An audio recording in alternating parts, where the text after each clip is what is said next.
श्री लक्ष्मी की पूजा। इस दिन समुद्र मंथन के समय क्षीर सागर से लक्ष्मी जी की प्रकट हुई थी और भगवान विष्णु को अपना पति स्वीकार किया था। एक बार भगवान शंकर के अंशभूत महर्षि दुर्वासा पृथ्वी पर विचर रहे थे। घूमते घूमते वे एक मनोहर वन में गए। वहाँ एक विद्याधर सुंदरी हाथ में पारिजात पुष्पों की माला लिए खड़ी थी। वह माला दिव्य पुष्पों की बनी थी। उसकी दिव्य गंध से समस्त वन प्रांत सुवासित हो रहा था। दुर्वासा ने विद्याधरी से वह मनोहर माला मांगी। विद्याधरी ने उन्हें आदरपूर्वक प्रणाम करके वह माला दे दी। माला लेकर उन्मत्त वेशधारी मुनि ने अपने मस्तक पर डाल ली और पुनः पृथ्वी पर भ्रमण करने लगा। इसी समय मुनि को देवराज इंद्र दिखाई दिए, जो मतवाले ऐरावत पर चढ़कर आ रहे थे। उनके साथ बहुत से देवता भी थे। मुनि ने अपने मस्तक पर पड़ी माला उतारकर हाथ में ले ली। उसके ऊपर भौरे गुंजार कर रहे थे। जब देवराज समीप आए तो दुर्वासा ने पागलों की तरह वह माला उनके ऊपर फेंक दी। देवराज ने उसे ऐरावत के मस्तक पर डाल दिया। ऐरावत ने उसकी तीव्र गंध से आकर्षित हो सूंड से माला उतार ली और सूंघ कर पृथ्वी पर फेंक दी। यह देख दुर्वासा क्रोध से जल उठे और देवराज इंद्र से इस प्रकार बोले, अरे ओ इंद्र, ऐश्वर्य के घमंड से तेरा हृदय दूषित हो गया है। तुझ पर जड़ता छा रही है, तभी तो मेरी दी हुई माला को तूने आदर नहीं किया। वह माला नहीं, श्री लक्ष्मी जी का धाम थी। माला लेकर तूने प्रणाम तक नहीं किया, इसलिए तेरे अधिकार में स्थित तीनों लोकों की लक्ष्मी शीघ्र ही अदृश्य हो जाएगी। यह शाप सुनकर देवराज इंद्र घबरा गए और तुरंत ही ऐरावत से उतरकर मुनि के चरणों में पड़ गए। उन्होंने दुर्वासा को प्रसन्न करने की लाख चेष्टाएं की, किंतु महर्षि टस से मस न हुए। उल्टे इंद्र को फटकार कर वहाँ से चल दिए। इंद्र भी ऐरावत सवार हो अमरावती को लौट गए। तब से तीनों लोकों की लक्ष्मी नष्ट हो गई।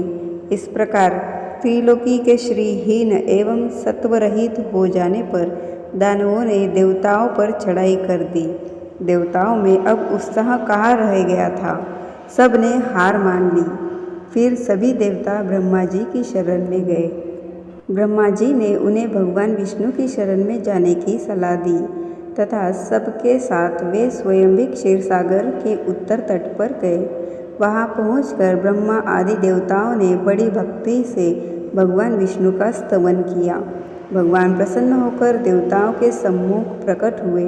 उनका अनुपम तेजस्वी मंगलमय विग्रह देखकर देवताओं ने पुनः स्तवन किया। तत्पश्चात भगवान ने उन्हें क्षीरसागर को मथने की सलाह दी और कहा, इससे अमृत प्रकट होगा। उसके पान करने से तुम सब लोग अजर अमर हो जाओगे, किंतु यह कार्य है बहुत दुष्कर, अतः तुम्हें दैत्यों को भी अपना साथी बना लेना चाहिए। मैं तो तुम्हारी सहायता करूँगा ही। भगवान की आज्ञा पाकर देवगण दैत्यों से संधि करके अमृत प्राप्ति के लिए प्रयास करने लगे। वे भांति भांति की औषधियाँ लाए और उन्हें क्षीरसागर में छोड़ दिया। फिर मंदरांचल पर्वत को मथानी और वासुकी नागराज को नेति रस्सी बनाकर बड़े वेग से समुद्र मंथन का कार्य आरंभ किया। भगवान ने वासुकी की पूंछ की और देवताओं को मुख की ओर दैत्यों को लगाया। मंथन करते समय वासुकी निश्वासाग्नि से झुलसकर सभी दैत्य निस्तेज हो गए और उसी निश्वास वायु से विक्षिप्त होकर बादल वासुकी की पूंछ की ओर बरसते थे, जिससे देवताओं की शक्ति बढ़ती गई। भक्त वत्सल भगवान विष्णु स्वयं कच्छप रूप धारण कर क्षीरसागर में घूमते हुए मंदरांचल के आधार बने हुए थे।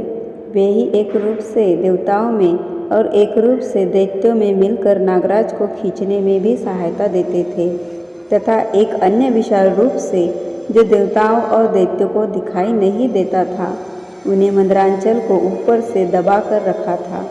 इसके साथ ही वे नागराज वासुकी में भी बल का संचार करते थे और देवताओं की भी शक्ति बढ़ा रहे थे। इस प्रकार मंथन करने पर क्षीरसागर से क्रमशः कामधेनु वारुणी देवी कल्पवृक्ष अप्सराएं प्रकट हुई। इसके बाद चंद्रमा निकले जिन्हें महादेव जी ने मस्तक पर धारण किया। फिर विष प्रकट हुआ जिसे नागों ने चाट लिया। तदनंतर अमृत का कलश हाथ में लिए धन्वंतरी का प्रादुर्भाव हुआ।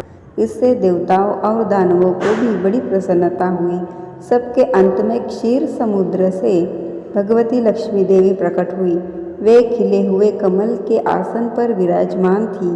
उनके अंगों की दिव्य कांति सब और प्रकाशित हो रही थी। उनके हाथ में कमल शोभा पा रहा था। उनका दर्शन कर देवता और महर्षिगण प्रसन्न हो गए। उन्होंने वैदिक श्री सूक्त का पाठ करके लक्ष्मी देवी का स्तवन करके दिव्य वस्त्राभूषण अर्पित किए। वे उन दिव्य वस्त्राभूषणों से विभूषित होकर सबके देखते देखते अपने सनातन स्वामी श्री विष्णु भगवान के वक्षस्थल में चली गई। भगवान को लक्ष्मी जी के साथ देखकर देवता प्रसन्न हो गए। दैत्यों को बड़ी निराशा हुई। उन्होंने धन्वंतरी के हाथ से अमृत का कलश छीन लिया, किंतु भगवान ने मोहिनी स्त्री के रूप से उन्हें अपनी माया द्वारा मोहित करके सारा अमृत देवताओं को ही पिला दिया। तदनंतर इंद्र ने बड़ी विनय और भक्ति के साथ श्री लक्ष्मी जी ने देवताओं को मनोवांछित वरदान दिया।